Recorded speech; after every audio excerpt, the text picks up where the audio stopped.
Halo, nama saya Linus Pradana. Saya berasal dari Fakultas Teknobiologi dan saya merekam video ini sebagai salah satu syarat kelulusan dari mata kuliah PKN.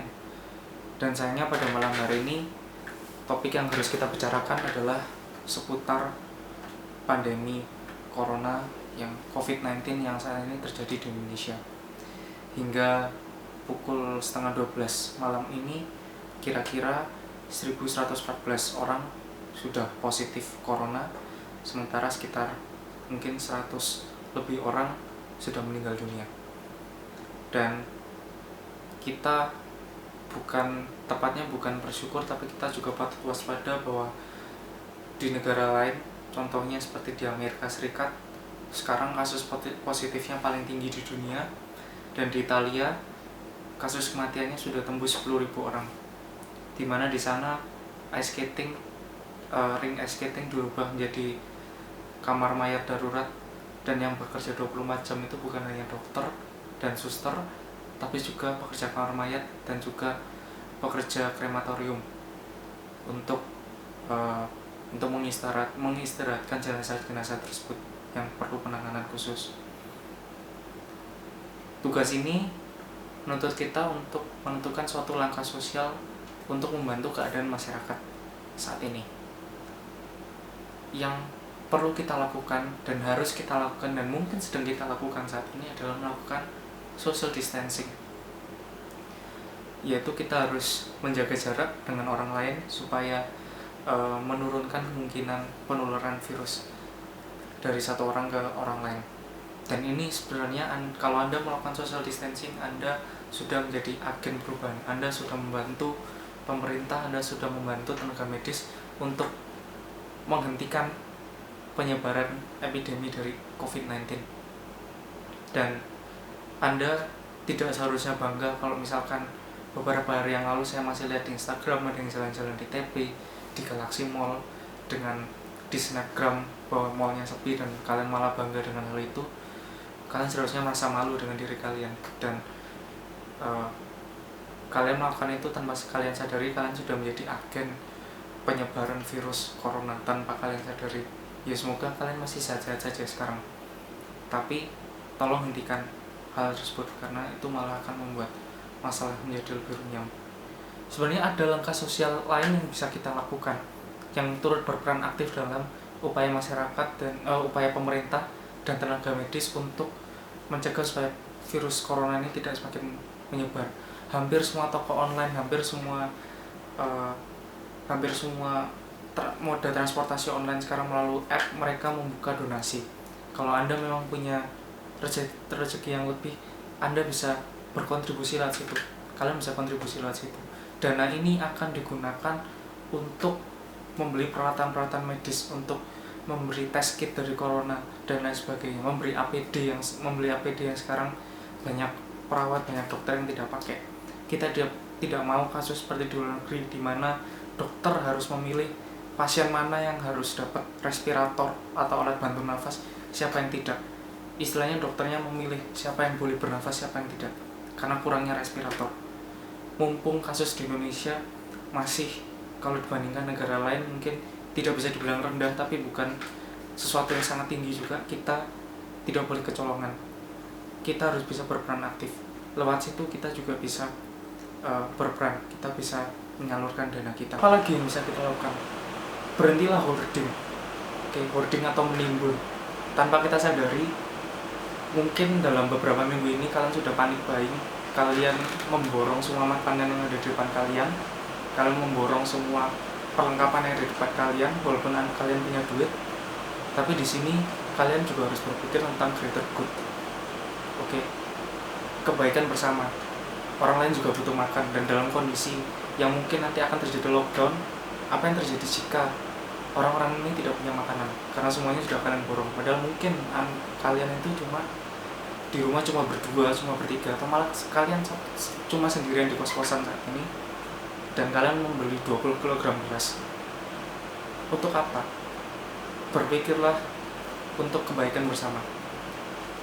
COVID-19 tidak hanya mengguncang sisi ekonomi kita, tapi juga sisi sosial kita.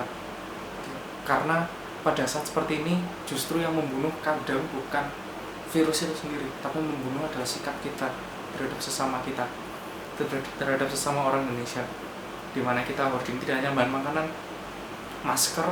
Sekarang tenaga medis mereka tidak punya masker, sementara orang yang mungkin sekarang sudah terkurung selama-lamanya di kamarnya masing-masing sudah punya 7 box masker yang tidak digunakan. Kalau kalian salah satu dari orang itu, tolong berikanlah kepada orang-orang yang membutuhkan, terhadap tenaga medis yang membutuhkan. Lantas apa lagi yang bisa kita lakukan?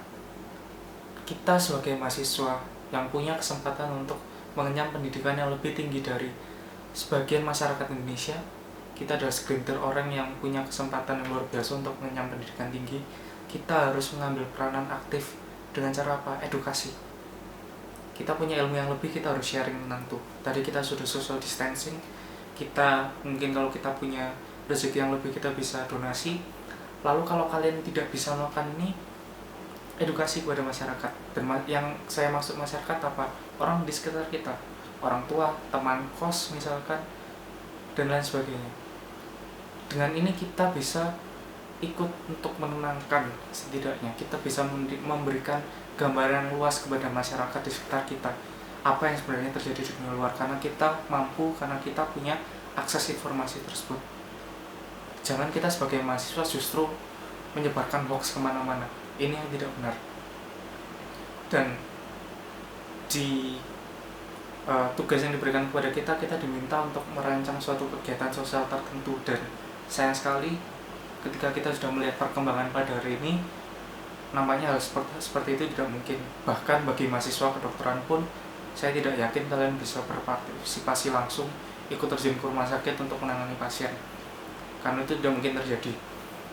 Karena pasien harus ditangani oleh dokter-dokter yang ahli, mereka pun bertumbang saat ini, apalagi kita yang masih mahasiswa. Dengan keterbatasan kita harus bisa mengedukasi masyarakat. Kita bisa, mungkin orang tua kita mau share sesuatu yang hoax, kita tahu itu hoax, kita bisa cegah, kita bisa beri gambaran. Misalnya saya dari Fakultas Teknobiologi, saya diajari tentang penyebaran virus. Saya harus bisa edukasi ke orang tua, ke teman-teman, ke sanak saudara, gimana sih virus ini bisa menyebar, apa yang bisa kita lakukan. Kita bisa mencuci tangan, kita bisa apa, kita bisa ngajari mereka membuat hand sanitizer sendiri misalkan. Kita bisa ngajari mereka cara membuat disinfektan sendiri dari pemutih misalkan. Kita bisa ajari mereka. Ini sudah merupakan kegiatan sosial yang bisa meringankan beban masyarakat saat ini. Kita punya keterbatasan, kita tidak bisa turun langsung ke masyarakat, kita tidak bisa turun langsung untuk misalkan membagi sembako mungkin, tapi kalau misalkan ikut menangani pasien misalkan, tentunya kita tidak bisa melakukan itu. So dengan keterbatasan kita, marilah kita lakukan hal itu tadi. Kita selalu ikuti instruksi dari pemerintah. Jadi satu, kita lakukan social distancing. Lalu jangan hoarding. Kalau kalian punya makanan yang lebih, mungkin bisa disumbangkan.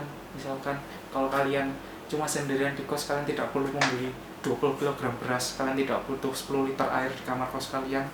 Terus sebagai mahasiswa kita juga harus melakukan edukasi kepada masyarakat. Itu tadi, itu adalah langkah sosial yang kita bisa lakukan. Kita harus bisa menjadi agen perubahan. Kita juga harus bisa membantu pemerintah, membantu tenaga medis untuk memperlambat virus corona ini. Sekitar 700 tahun yang lalu, 50 juta orang mati karena bubonic plague atau kematian hitam.